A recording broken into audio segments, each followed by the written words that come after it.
नाज़रीन अस्सलाम वालेकुम। सियासत टीवी के खुसूसी प्रोग्राम ब्रेकिंग न्यूज़ में आपका खैर मकदम है। मैं मोहम्मद रियाज अहमद।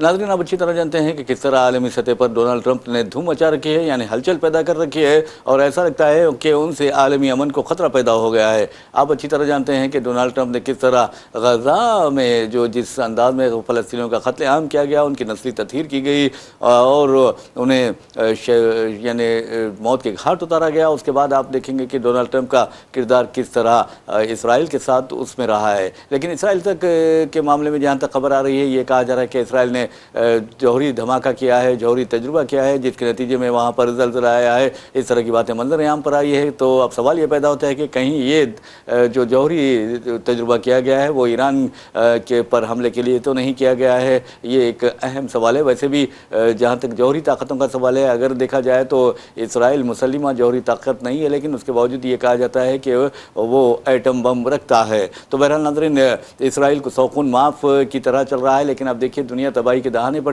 ठहरी है। और अगर डोनाल्ड ट्रंप टैरिफ की धमकियाँ हिंदुस्तान, ब्राज़ील, चीन और दूसरे ममालिक को दे रहे हैं और उन पर टैक्स भी आयद कर रहे हैं, लेकिन आपको बता दूं कि अब ग्रीनलैंड की तायद, यानी ग्रीनलैंड पर जो डोनाल्ड ट्रंप चाहते हैं कि अमेरिका कब्जा कर ले और अमेरिका वहाँ पर अपनी इजारादारी कायम कर ले, और लोग यानी जो ममालिक हैं उसकी तायद और हिमायत नहीं करेंगे, उन पर भी टैरिफ आयद कर दिया जाएगा।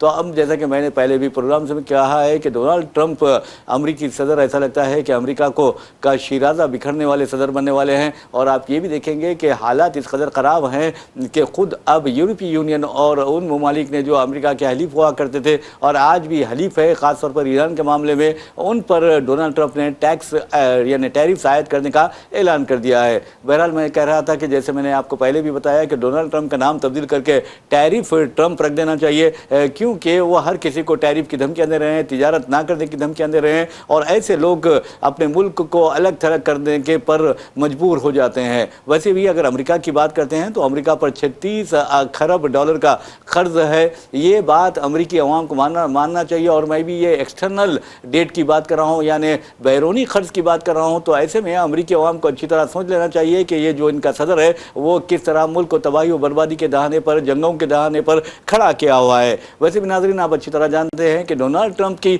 जहाँ तक नफ्सियाती मसाइल का सवाल है, अजीब और गरीब यानी ऐसा लगता है कि वो बीमारियों का शिकार हो गए हैं। और हालिया अरसे के दौरान कुछ रिपोर्ट्स भी आई हैं जिनमें उनके जहनी सेहत पर शुक्क व शुबात का इजहार किया गया है। मिसाल के तौर पर आप देखेंगे सदर ट्रंप को अमन का नोबेल इनाम हासिल करने का मैं समझता हूँ कि एक ये भूत सवार है उनके सर पर। और आपने देखा कि कल किस तरह वो एक खातून अमन यानी नोबेल लॉरेट से उसका अमन का नोबेल इनाम है वो हासिल कर लेते हैं। बहुत ही शर्म की बात है। और मैं समझता हूँ कि उस खातून को भी अब इक़्तिदार का लालच है, क्योंकि वो चाहती है कि मादुरो जी ने गिरफ्तार करके अमेरिका ले जाया गया, उन पर मुकदमा चलाए जा रहे हैं। और ऐसे में वेनेजुएला की जो अपोजिशन लीडर है मारिया कोरिना माचाडू ने खुद डोनाल्ड ट्रंप से मुलाकात करते हुए अपना नोबेल का अमन इनाम उन्हें पेश कर दिया है। लेकिन आपको बता दूं, जो ब्रेकिंग न्यूज़ आ रही है वो ये है कि नोबेल अमन इनाम की कमेटी हो या नोबेल जो प्राइज़ तकसीम करती है या एजाज़ात अता करती है, वो कमेटी का कहना है कि उसके जो उसूल क़वायद है, जिस शख्स को ये अवार्ड दिया जाता है वो अवार्ड उसी का होता है, चाहे वो अवार्ड किसी और को बतौर यानी एहतराम दे दे या किसी और को मोहब्बत में दे दे या किसी को फ़रोख्त भी कर दे, उससे कोई फ़र्क पड़ने वाला नहीं होता। लेकिन जिस शख्स के नाम से, जिस खातून के नाम से जिस खातून को ये अवार्ड दिया जाता है वो उसी का हो जाता है। तो डोनाल्ड ट्रंप ज़बरदस्ती का अमन इनाम हासिल करने वाले अमेरिका के पहले सदर बन गए हैं। तो आप अंदाज़ा कीजिए कि उनकी ज़हनी हालत कितनी अच्छी है और वो कैसे सेहतमंदाना अंदाज में सेहतमंदाना फ़ैसले कर रहे हैं, ये भी आप अच्छी तरह जानते हैं। अब आप अंदाज़ा कीजिए कि डोनाल्ड ट्रंप ने जैसे ही मारुडू को गिरफ्तार किया था, गिरफ्तार करके अमेरिका लाया था उनकी अहलिया के साथ, और अब जेल में बंद है और उनके खिलाफ मुकदमे चलाए जा रहे हैं। उस वक्त कहा था चूँकि मारिना को आप देखेंगे कि नोबेल का अमन इनाम दिया गया था और वो चाहते थे, उस वक्त उन्होंने कहा था कि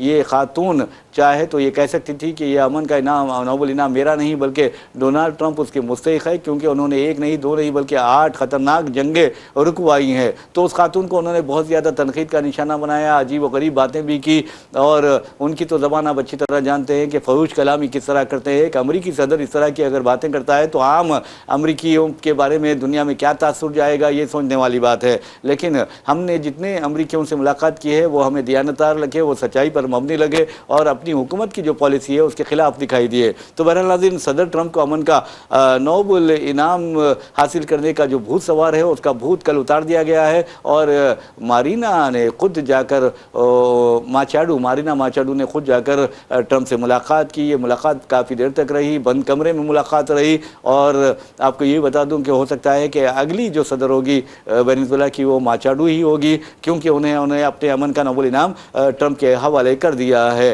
वैसे भी ट्रंप के बारे में आपको बता दूं कि जब ट्रंप को अमन का नोबेल इनाम नहीं दिया गया तो उन्होंने बड़ी बरहमी का इजहार किया था और कहा था कि बारक हुसैन ओबामा को ये अवार्ड दिया गया है जबकि मुझे नहीं दिया गया है, उन्होंने क्या किया। इस तरह छोटे बच्चों की तरह इन्होंने बात की थी। एक छोटे जहन, यानी एक कहते हैं कि इंसान को वसीउल जहन वसीउल क़ल्ब होना चाहिए, लेकिन डोनाल्ड ट्रंप ऐसा लगता है वसीउल जहन वसीउल क़ल्ब नहीं है, बल्कि अजीब गरीब फैसले करने में बहुत आगे है। यानी उनका कोई मुकाबला नहीं कर सकता। अगर वो डांस करते हैं तो समझ जाइए कि आप उनके साथ डांस नहीं कर सकते। वो फाइट बनाते हैं, यानी पंच बनाकर लोगों को दिखाते हैं, तो आप समझिए कि उनका मुकाबला वहाँ नहीं किया जा सकता। वो गालियाँ बकते हैं तो आप भी उनका कोई मुकाबला नहीं कर सकते। तो ये है डोनाल्ड ट्रंप, और डोनाल्ड ट्रंप अमेरिका के सदर है और अमेरिका सुपर पावर है, आप अच्छी तरह जान सकते हैं। तो बहरहाल नाज़रीन, आज डोनाल्ड ट्रंप ने अमेरिका को मौजूद मजाक बना दिया है। हर तरफ अमेरिका का और डोनाल्ड ट्रंप का मजाक उड़ाया जा रहा है, और ये कहा जा रहा है कि ये ना अपने दोस्तों को बख्शता है शख्स, ये ना दुश्मनों को बख्शता है, हर किसी के खिलाफ टैरिफ टैरिफ टैरिफ का नारा लगाए रखता है। इसलिए इसका नाम बदलकर डोनाल्ड ट्रंप की बजाय टैरिफ ट्रंप रख देना चाहिए। तो ये खबर आ रही थी अमेरिका से, जैसा कि हमने आपको बताया कि माचाडू ने मुलाकात की, न सिर्फ मुलाकात की बल्कि डोनाल्ड ट्रंप को अपना नोबेल इनाम भी हवाले कर दिया, और बड़ी बेशर्मी के साथ डोनाल्ड ट्रंप ने उस अवार्ड को अपने पास भी रख लिया, ये कहा जा रहा है। अब इसकी तस्दीक तो नहीं हुई है, लेकिन मालूम हो जाएगा कि क्या डोनाल्ड ट्रंप ने वो माचाडू का जो नोबेल अमन इनाम है उसे रख लिया है, या फिर उन्हें वो ये कहते हुए वापस दिया है कि मैं इसका हकदार नहीं हो सकता, मैं तो कातिलों का साथी हूँ, जैसा कि नेतन्याहू का साथ देता हूँ तो अब दुनिया में तबाही वो बर्बादी मचाने के सामान करता हूँ, मैं तो इस अमन इनाम का कैसा मुस्तहिक हो सकता हूँ। तो बहरहाल नाज़रीन, आपको बता दूँ कि 8 जंग रुकाने की बात करने वाले डोनाल्ड ट्रंप अमेरिका पर ईरान पर हमला करने के लिए तैयार है, और अगर ईरान पर हमला होता है तो समझिए कि मशरिक़ वस्ता की तबाही और बर्बादी यकीनी हो जाएगी। आलमी सतह पर पेट्रोल और डीजल की कीमतें नाकाबिल तसव्वुर हद तक बढ़ जाएंगी, महंगाई में इजाफा होगा और दुनिया में हलचल मच जाएगी। उसके बाद आप देखेंगे कि डोनाल्ड ट्रंप का इम्पीचमेंट किया जाएगा, और ये मुझे तो ऐसा लगता है कि डोनाल्ड ट्रंप के साथ बहुत बुरा होने वाला है, और हो सकता है कि होने वाला है क्या ज़िंदगी का खात्मा भी हो सकता है, क्योंकि अमरीकी अब बहुत ज़्यादा बरहम है। अगर कोई सरफिरा जो डोनाल्ड ट्रंप की तरह होगा वो निकलेगा, और फिर आप देखेंगे कि उसी तरह गोली चलाएगा जिस तरह पिछले इंतखाबी मुहिम में इन पर गोली चलाई गई थी, कान को लगकर गोली चली गई थी, और अब ये कहा जा रहा है कि वो गोली अब कान को नहीं लगेगी बल्कि कहीं और लगेगी। तो बहरहाल ये बहुत ही ख़तरनाक हम दुनिया की तरफ, यानी दुनिया बहुत ख़तरनाक समत की तरफ जा रही है, क्योंकि पेश क़ियासी है मेरी ये कि हो सकता है उनको कत्ल भी किया जा सकता है, हो सकता है कि उनको इम्पीचमेंट का सामना भी किया जा सकता है। और वैसे भी नाज़रीन, आपको बता दूं कि कत्ल सिर्फ गोली से नहीं होता, बल्कि अगर इक़्तिदार से उतार दिया जाए तो समझिए कि वो सियासी कत्ल के बराबर ही होता है। वैसे भी नाज़रीन, आप इसराइल की बार बार मदद कर रहे हैं तो क्या ये अच्छी बात है? इंसानियत आप में कहाँ है, ये सोचने वाली बात है। इसराइल ने अब तक 70,000 से ज़ायद फ़लस्तीनियों को मौत के घाट उतारा है, और उसके बाद आपने देखा कि किस तरह वहाँ पर 4 लाख के करीब फ़लस्तीनी ज़ख्मी हुए हैं, और उसके बाद तो छोड़िए, जब जंगबंदी का ऐलान किया गया तो उसके बाद से भी तकरीबन 1000 फ़लस्तीनियों को शहीद होना पड़ा है। इसराइल ने उन्हें शहीद किया, और उसके बाद आप देखेंगे कि 2500 से ज़ायद मकानात को उसने ज़मीन दोज़ कर दिया। तो ये जंगबंदी कहाँ हुई है? ट्रंप जंगबंदी के मामले में कहाँ कामयाब हुए हैं? ट्रंप ये भी कहते हैं कि मैंने हिंदुस्तान और पाकिस्तान के दरमियान जंगबंदी करवाई है, और आपको ये बता दूं कि अब दोनों के दरमियान امن ہے، جبکہ انہوں نے 81 مرتبہ یہ بات کہی ہے۔ ہمارے وزیر اعظم نریندر مودی بڑے فخر سے 81 مرتبہ خاموش ہیں۔ تو بہرحال انہیں بھی کیا بیماری ہے پتہ نہیں کہ خاموشی اختیار کرتے ہیں، ٹرمپ کو ٹٹ فار ٹیٹ کا جواب نہیں دیتے۔ یہ دینا چاہیے کہ انہیں سمجھنا چاہیے کہ یہ ہندوستان ہے اور میں ہندوستان کا وزیر اعظم ہوں، گجرات کا چیف منسٹر یا پھر احمد نگر کا میئر نہیں ہوں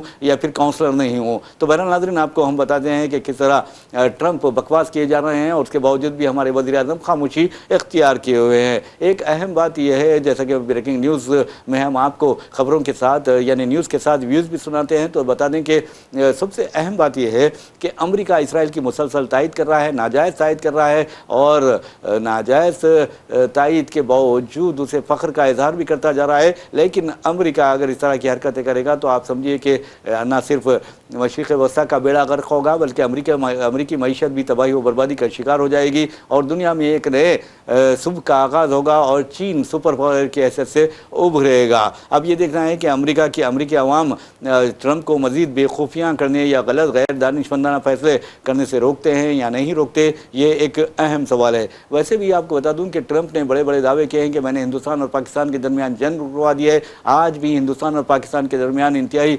کشیدگی پائی جاتی ہے، اور آپ دیکھیں گے کہ حالیہ عرصے کے دوران اگر عاصم منیر دھمکیاں دیتے ہیں تو پھر ہندوستانی فوجی سربراہ بھی انہیں دھمکیاں دینے میں پیچھے نہیں رہتے۔ تو کہنے کا مطلب یہ ہے کہ دونوں ممالک کبھی بھی لڑ سکتے ہیں، اس میں بھی کوئی دو رائے نہیں ہے، اور جنگ کر سکتے ہیں، اس میں بھی کوئی دو رائے نہیں ہے۔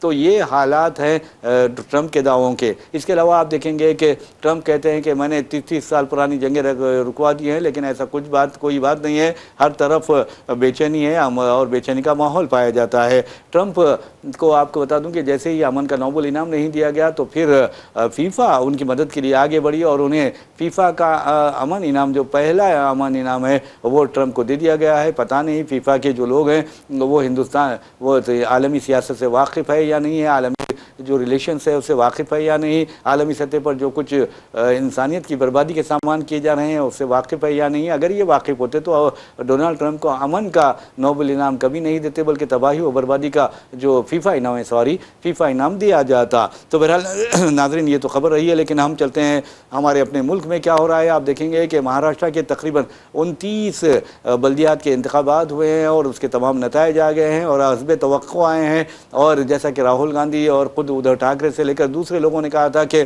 ان انتخابات میں بی جے پی جو ہے وہ الیکشن کمیشن کے ساتھ ساز باز کرے گی اور مختلف بہانوں سے اپنی کامیابی کو یقینی بنائے گی۔ تو آپ نے دیکھا کہ 29 بلدی کارپوریشنز میں سے 27 بلدی کارپوریشنز پر بی جے پی نے قبضہ کر لیا ہے، اور آپ حیرت ہوگی کہ بی جے پی کے بعد اگر کوئی سب سے بڑی پارٹی مہاراشٹر میں نظر آتی ہے تو وہ کوئی شیوسینا، ادھر ٹھاکرے کی شیوسینا نہیں بلکہ ایم ہے، جس نے 114 اور دوسری اطلاعات میں بتایا گیا ہے کہ 121 نشستوں پر کامیابی حاصل کی ہے۔ اورنگ آباد ہے، جالنا ہے، مہاراشٹر ہے، ناندیڑ وغیرہ اور مالیگاؤں میں مجلس اتحاد المسلمین کا مظاہرہ بالکل حیرت انگیز رہا، شاندار رہا۔ اب یہ سوال کیا جا رہا ہے کہ بہار میں بھی آپ کامیاب ہوتے ہیں، مہاراشٹر میں بھی کامیاب ہوتے ہیں، تو آپ کا جادو چل رہا ہے یا کوئی اور جادو ہے، یعنی کسی کے ساتھ میچ فکسنگ ہے، یہ سوچنے والی بات ہے۔ تو بہرحال ناظرین آپ کو بتا دیں کہ مجلس اتحاد المسلمین نے 114 یا پھر 121 نشستوں پر کامیابی حاصل کی، یہ بہت بڑی کامیابی ہے، اور اب دیکھنا ہے کہ اسد الدین اویسی کس طرح اس کامیابی کو انکیش کرواتے ہیں۔ ویسے بھی ناظرین ایک بات ضرور ہے کہ اب ہمارے پاس بھی بلدی انتخابات ہونے والے ہیں، حیدرآباد یعنی تلنگانہ میں بلدی انتخابات ہونے والے ہیں، اس کے لیے بھی مجلس اتحاد المسلمین نے درخواستیں طلب کر لی ہیں۔ ویسے بھی ناظرین آپ کو بتا دوں کہ انتخابات میں قاتل بھی منتخب ہو جاتے ہیں، حالانکہ ملزم کہا جاتا ہے، قاتل انہیں ابھی ثابت نہیں کیا گیا۔ مثال کے طور پر آپ گوری لنکیش کی بات کرتے ہیں، ایک ایسی صحافی گوری لنکیش جنہوں نے حق کے لیے آواز اٹھائی، سچائی کے لیے آواز اٹھائی، اور انہوں نے کس طرح جو غنڈے ہیں یعنی دہشت گرد ہیں، یعنی ہندوتوا کے نام پر جو غنڈہ گردی کرتے ہیں، ان کے خلاف آواز اٹھائی تھی، اور آپ نے دیکھا کہ کس طرح اس خاتون کو، نہتی خاتون کو، ایک ضعیف خاتون کو جس کی عمر 65 سال کے قریب تھی، اسے گولیاں مار کر ہلاک کر دیا گیا، قتل کر دیا گیا اس کا۔ تو بہرحال اس کا ایک قاتل یعنی ایک ملزم ہے، ان کے قتل کا ایک ملزم ہے، اور اس کا نام ہے سری کانت نے آپ کو بتا دوں کہ جالنا بلدی کارپوریشن کے وارڈ نمبر 2013 से कामयाबी हासिल की है। तो ये है, आप कत्ल कीजिए कामयाब हो जाएंगे, आप आवाम को लूटिए कामयाब हो जाएंगे, और आवाम को लूटने का मनसूबा बनाइए कामयाब हो जाएंगे, आवाम को मजहबी खतूत पर तकसीम कर दीजिए आप कामयाब हो जाएंगे। तो कहने का मतलब ये है कि इस मुल्क में अब क्या होने वाला है समझ नहीं आता कि जो कत्ल के मुलजिमीन हैं और जिन्होंने अपनी निजी महफिलों में ये वाज़ेह तौर पर कबूल किया है कि उन्होंने कत्ल किया है, वो भी कामयाब होने लगे हैं। तो बहरहाल इसकी बेहतरीन मिसालें आप देख सकते हैं, खुद हमारे जो मरकज़ी हुकूमत है उसके बारे में भी देख सकते हैं, क्योंकि जो कौमी इंसानी हुकूक की तंजीमें हैं उन्होंने वाज़ेह तौर पर कहा है कि कई रेपिस्ट, कई कातिल, कई यानी लुटेरे, डकैत वगैरह सब यानी कानून साज बने हुए हैं और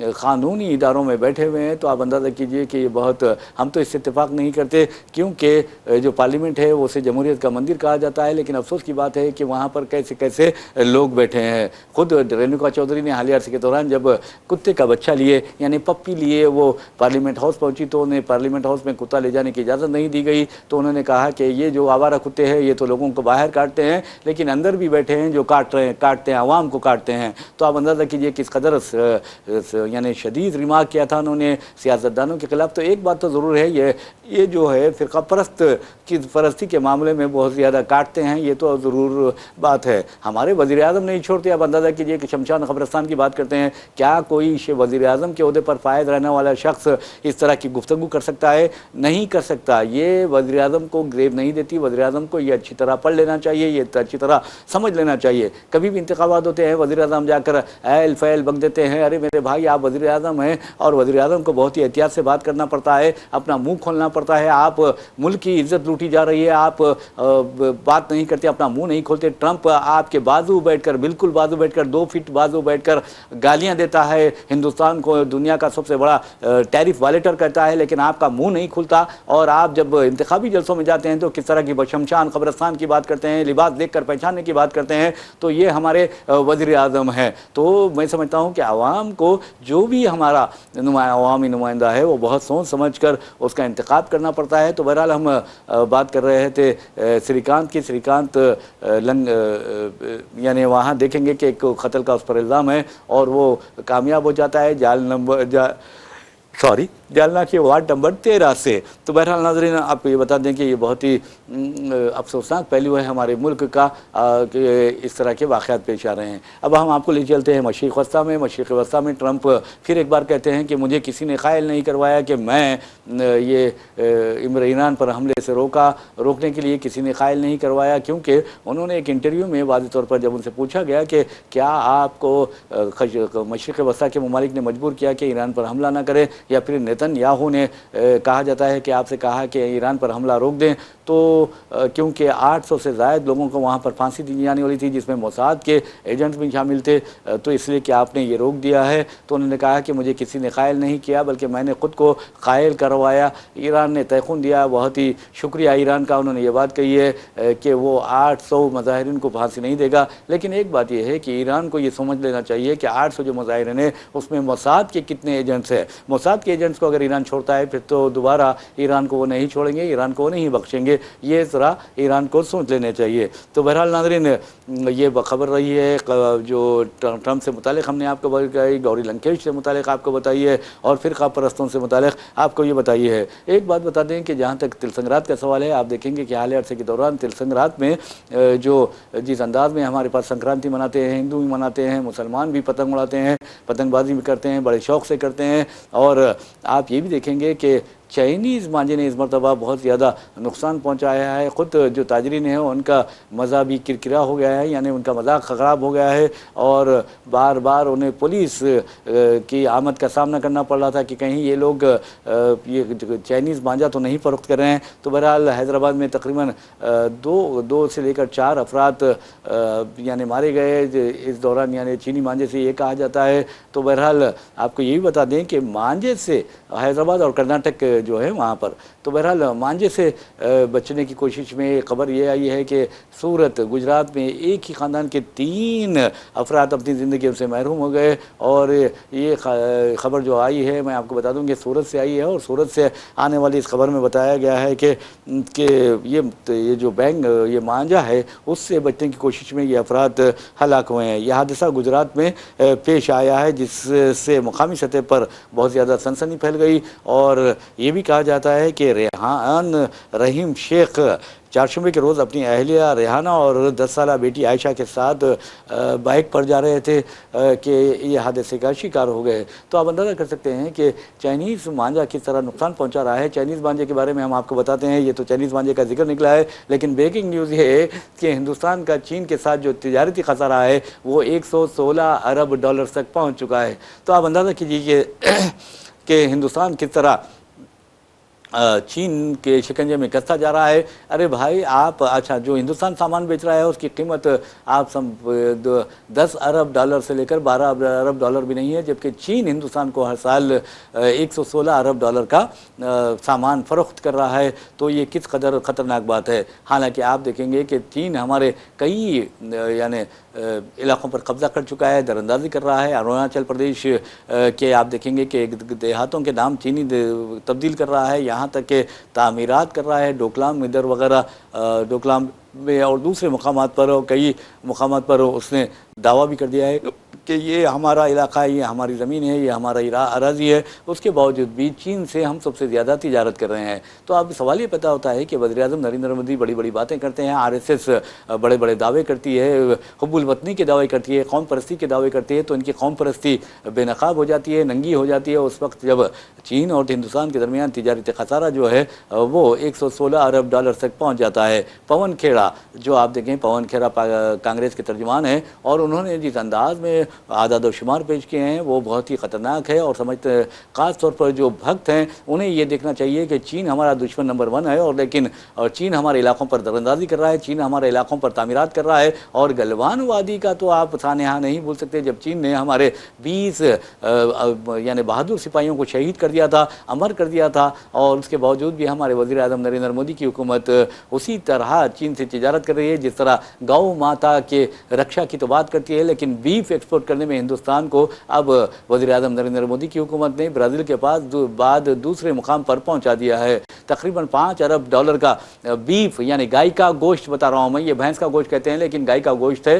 گائے کا گوشت جو ہے وہ یہاں سے ایکسپورٹ کیا جا رہا ہے. تو آپ اندازہ کیجئے کہ کس طرح کیا حالات ہیں. یعنی مشرق وسطیٰ کے ممالک کو، ملیشیا کو، انڈونیشیا کو، متحدہ عرب امارات کو، سعودی کو، عمان وغیرہ اور دوسرے ممالک کو بیف یہاں سے ہندوستان سے بھیجا جا رہا ہے. اور اس معاملے میں 5 ارب ڈالر کا تقریباً بیف سالانہ بھیجا جا رہا ہے. وزیر اعظم نریندر مودی کو یہ اعزاز حاصل ہے، یہ کریڈٹ حاصل ہے کہ گائے کا گوشت بڑے پیمانے پر ہندوستان سے دوسرے ملکوں کو بھیجا جا رہا ہے. بھکتوں کے اس معاملے میں خوشی منانی چاہیے، خاص طور پر BJP کو اور RSS کو اس سلسلے میں جشن منانا چاہیے، اور بیف ایکسپورٹ ڈے منانا چاہیے، اس کا جشن منانا چاہیے. تب معلوم ہوگا کہ کتنی گایوں کو کاٹا جا رہا ہے، کتنے گایوں کو ذبح کرا جا رہا ہے. اور یہ جو فرقہ پرست درندے ہیں، فرقہ پرست کتے ہیں یعنی کمیونل ڈاگز جو ہیں، وہ بیف کے نام پر مسلمانوں کو مارتے ہیں، جبکہ ان میں ہمت نہیں ہے کہ ان کمپنیوں کو جن کے مالک ہندو ہیں، ان کمپنیوں جن کے مالک آپ کو جین ہیں، ان کمپنیوں کے خلاف وہ جا کر دھرنا دیں، ان کمپنیوں کے خلاف کارروائی کریں، وہاں پر جا کر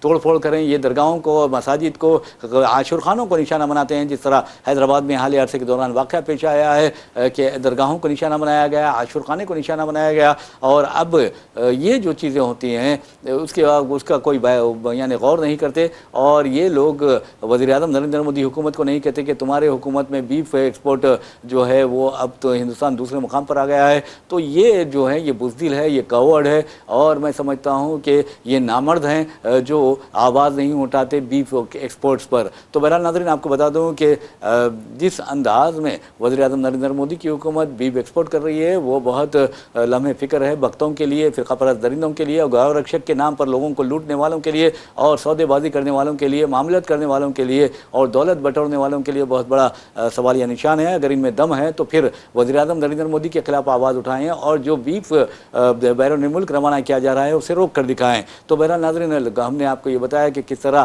तज्जियाँ उड़ाई जा रही हैं मुल्क में कानून की। तो इस सिलसिले में आपको बताने का मकसद यही था कि मांझे से अभी भी दूर रहिए, क्योंकि संक्रांत का सिलसिला जारी है। ऐसे में अगर आप यानी इस तरह बाहर निकलेंगे यानी बग़ैर किसी तहफ़्फ़ुज़ का इजहार करते हुए, बग़ैर किसी तहफ़्फ़ुज़ का यानी इंतज़ाम करते हुए, वो बहुत ही ख़तरनाक बात होगी। वैसे भी नाज़रीन आपको बता दूं कि जहां तक अपोजिशन का सवाल है हमारी रियासत में, रियासत तेलंगाना में, तो अब आपको बता दूं कि हालिया यानी मुकामी इदारों के इंतख़ाबात में कांग्रेस ने 7,000 से ज़ायद सरपंच की नशस्तों पर कब्ज़ा किया। 65 पर अगर 35 नहीं लगा दीजिए, अगर 30% पर भी अगर BRS ने कब्ज़ा किया है, तो इसका मतलब ये है कि BRS में दोबारा जान पड़ती जा रही है, BRS दोबारा सरगर्म होती जा रही है। और हो सकता है कि आने वाले दिनों में BRS कांग्रेस के लिए मुश्किलात भी पैदा कर सकती है। मिसाल के तौर पर आप देखेंगे पेंशन जो है, ज़ईफ़ हज़रात का पेंशन का मामला है, किसान बंधु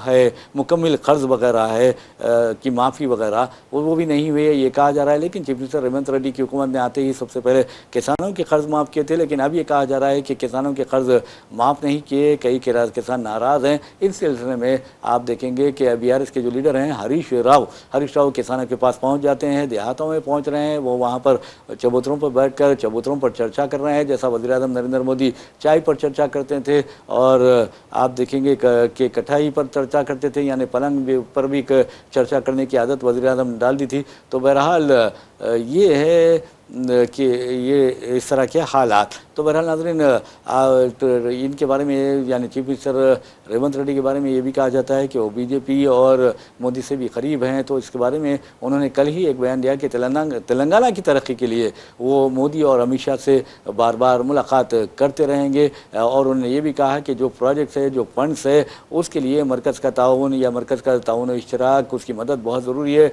और उन्होंने कहा कि मेरा कोई शख्सी एजेंडा भी नहीं है। और इस तरह की उन्होंने बात की है, क्योंकि मुत्तहिदा आदिलाबाद में कल वो एक तकरीब से खिताब कर रहे थे। वैसे भी नाज़रीन खुद मैंने उनका इंटरव्यू लिया था और उन्होंने कहा था, उन्होंने उनसे एक सवाल किया था कि हिंदुस्तान का सबसे बड़ा झूठा कौन है। तो रेवंत रेड्डी का कहना था कि हिंदुस्तान का सबसे बड़ा झूठा खुद हमारे वज़ीर आज़म नरेंद्र मोदी है। तो आप अंदाज़ा कर सकते हैं कि किस तरह उन्होंने इंतखाबी मुहिम के दौरान भी बाद रियासतों में जब इंतखाबी मुहिम रहती है और आम इंतखाबात के मौके पर भी उन्होंने कहा था कि BJP यानी रेवंत रेड्डी ने कहा था कि BJP दलितों और दीगर पसमानदा तबक़ात को जो रिजर्वेशन या तहफ़्फ़ुज़ात हासिल हैं उसे भी बर्खास्त करना चाहती है। RSS का भी यही एजेंडा है। वो का बयान उनका बहुत ज़्यादा काम कर गया, बहुत ज़्यादा मकबूल हुआ और BJP को उसका नुकसान भी बर्दाश्त करना पड़ा। तो बहरहाल नाज़रीन आप ये अंदाज़ा कर सकते हैं। वैसे भी अगर आप देखेंगे जहाँ तक सरक़े का सवाल है, तो ये कहा जा रहा है कि हमारे हैदराबाद और अतराफ अकनाम में सरक़े की वारदातों में इजाफा हो गया है।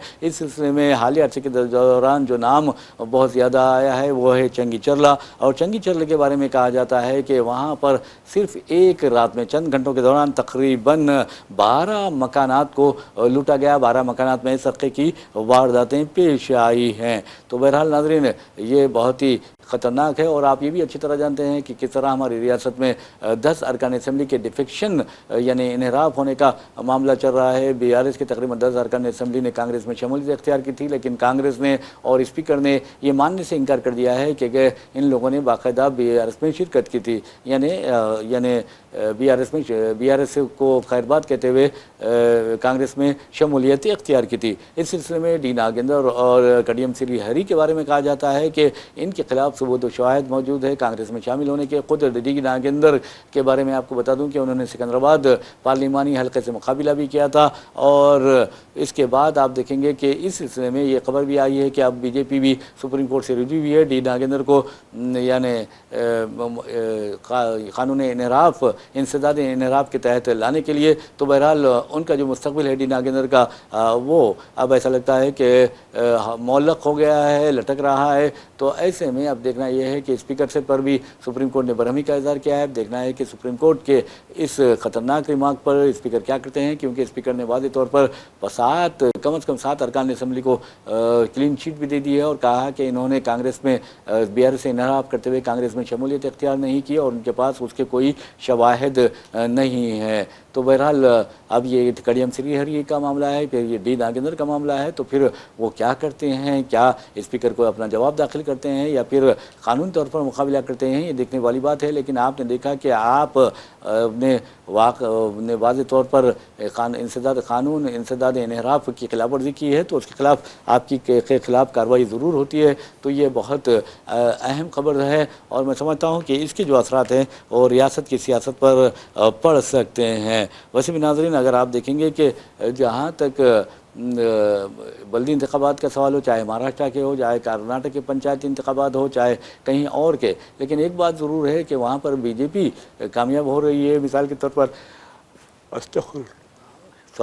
तो मिसाल के तौर पर आप देखेंगे कि अमित शाह ने वाज़ेह तौर पर कहा है कि हम कई रियासतें हारे भी हैं और उस पर अपोजिशन कुछ नहीं करती, जबकि हम ये कहते हैं कि हम अपनी मेहनत से जीतते हैं, आवाम हमारे साथ हैं, इस तरह की बातें होती हैं। लेकिन राहुल गांधी ने एक नहीं, दो नहीं, बल्कि 3 मरतबा यानी पावर पॉइंट प्रेजेंटेशन के ज़रिए और फिर प्रेस कॉन्फ्रेंसों के ज़रिए साबित किया कि इंतखाबात में धांधलियाँ की गई, बीजेपी और इलेक्शन कमीशन का साजबाज रहा और उनके दरमियान यानी गठजोड़ रहा, जिसके नतीजे में हेरा फेरी की गई, नताइज में लुटफेर की गई और बीजेपी और उसके हलीफों को कामयाबी दिलाई गई। इसकी सबसे बड़ी मिसाल बिहार की पेश की जाती है, जहां पर 243 रुकनी असम्बली में से 200 से ज़्यादा नशस्तों पर बीजेपी और उसकी हलीफ जनता दल यू और दूसरे हलीफों ने कामयाबी हासिल की। उसके बाद आप जितिन राम मांझी की बात करते हैं। जितिन राम मांझी ने वाज़ेह तौर पर कहा, जो कि मरकज़ी वज़ीर भी हैं और ये बिहार के साबिक़ चीफ मिनिस्टर भी है, और उन बेचारों को नीतीश कुमार ने चीफ मिनिस्टर बनाया कुछ दिनों के लिए। वो इस कदर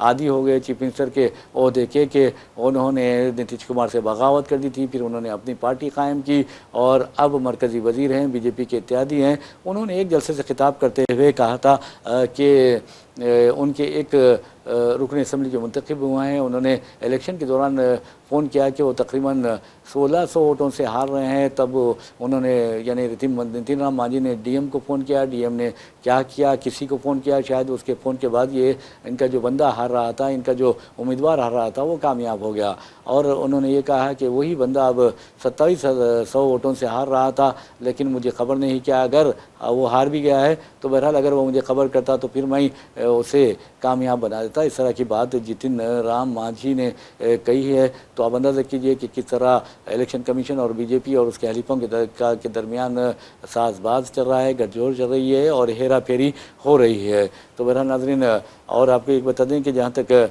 शब मेराज का सवाल है, प्यारे नबी सल्लल्लाहु अलैहि वसल्लम को अल्लाह ताला ने नमाज का जो तोहफ़ा दिया था अर्श पर बुलाकर, तो आप देखेंगे कि इस मामले में हैदराबाद में अक्सर ये देखा जाता था कि शब मेराज बहुत ज़्यादा जोश व खरोश से मनाई जाती है। तो इस मरतबा ऐसा लगा कि वो जोश व खरोश नहीं पाया गया। वैसे भी मक्का मस्जिद में हस्ब रिवायत लोग काफ़ी जमा हुए, लेकिन दूसरे मसाजिद में ऐसा लग रहा था कि नौजवान सिर्फ बाहर खड़े हैं, इबादतों में मसरूफ़ नहीं है। और जिस तरह पहले यकीन मानिए कि तमाम यानी ईशा के बाद वाज़ होते, वाज़ के बाद लोग नवाफिल पढ़ते, सलात तस्बीह पढ़ी जाती, सलात फातिमा पढ़ी जाती, यानी तमाम ऐसे इबादतें की जाती, फजर तक इबादतें की जाती और फजर की नमाज़ पढ़कर लोग अपने घरों को वापस होते। लेकिन आप देखेंगे कि ऐसा लग रहा था कि हैदराबाद में शब मेराज जिस तरह मनाई जाती थी उस तरह नहीं मनाई गई। लेकिन उसके बावजूद पुलिस ने सख्त तरीन इंतजाम किए थे। जो